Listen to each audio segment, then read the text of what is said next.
Kathy Clement with Kathy by Design, and I'm just here today to do this little twist and pop card tutorial. I'm calling it 2.0. Some of you have struggled with the little mechanism piece that we use to make the twist and pop. So I'm just going to see if I can clarify that for you today. I'll put the link below for the original tutorial that many of you found worked very well, but for those of you who are struggling, I thought I'd see if I could help. So we need a 3" by 10" piece of not too heavy cardstock, and I am using patterned paper from Stamperia's Wonderland collection, and I'm just scoring this on the short side right down the middle at 1.5, and then we're going to fold this in half and crease it really well. Then we're going to place the long side. We're going to come over here to 5, come down to this 1.5" place in the center, and we're going to make another score from top to bottom, and we're going to fold that. All right, so now we've got this little doohickey here. Let me move this out of the way. What you want to do now is bring in a piece of chipboard that has a square corner on it. And I'm just going to fold this so you can see.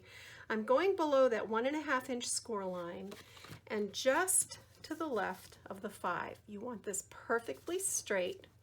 You're going to come up and fold this down just like that. And you're making a square corner is what you're doing.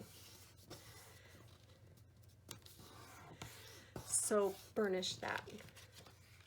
Then you're going to pick this up, and again I'm folding it in half, and you're going to come to the right of that center line. Do you see how I'm just to the right of that 5" and just below the 1.5?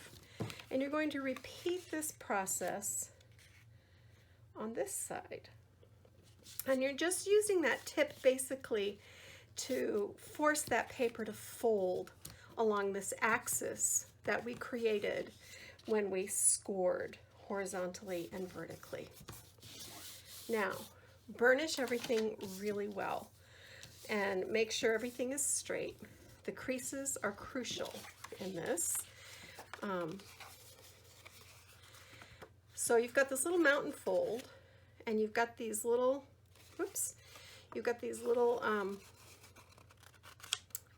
triangles in the center, and you're going to push the legs of this mechanism together until you get this isosceles triangle in the top. So I'll just show you that again. Here you are. Here's your score lines where you put the triangle. Here's the half score line, and you're just kind of picking this up and pushing those legs together, and then you score just like that. Now bring in your card base, which this is a 5 by 5.5. I am going to trim these little legs so that they're even. That is something that happens every time, and I don't know what that's all about, but I've made bunches of these, and I always end up with that little extra overhang. And I want this printed side, this side, to be on the top. So I'm going to put this in the center of my card, and you can measure if you want. I'm pretty good at eyeballing. You want to be just below the fold, just below the fold. And then you're going to take your adhesive, place your adhesive on this triangle, fold the card, and burnish. Flip the card over, open the card, place your adhesive on this triangle, fold the card, and burnish. And now when you open, you've got your mechanism, just like that. That's exactly what it's supposed to do, right there. So you're good to go. The only other thing I did was trim a little bit off of, I think I did the top right and the bottom left. just so that they don't poke out. And then I'm going to re-ink those edges. Then for the little mechanism that goes on top of this, you've got another 3 by 10 inch piece of paper. Put this on your scoreboard. On the long side, score it 5. Make a mountain fold. Put it back on your scoreboard. Come over here to 2.5, which is halfway between, and you're going to make a valley fold.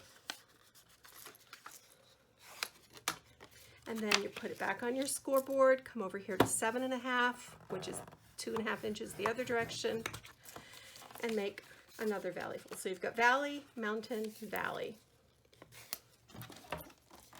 Now you've created this little book, right?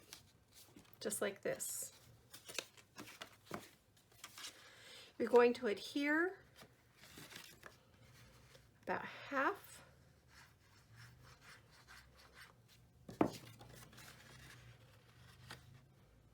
It's about 1 inch by 1.5 inches in the top right, and about 1 inch by 1.5 inches in the bottom left. And then it folds in on itself as it is supposed to, and it opens like this. So that's it. I hope this clears up any issues you were having. Practice this with printer paper. Don't practice this with your good paper. Practice with printer paper until you can do it automatically. Then you can graduate to your good paper, and now you know. That's the Twist and Pop 2.0. Thank you so much for joining me. Go get your craft on. Bye.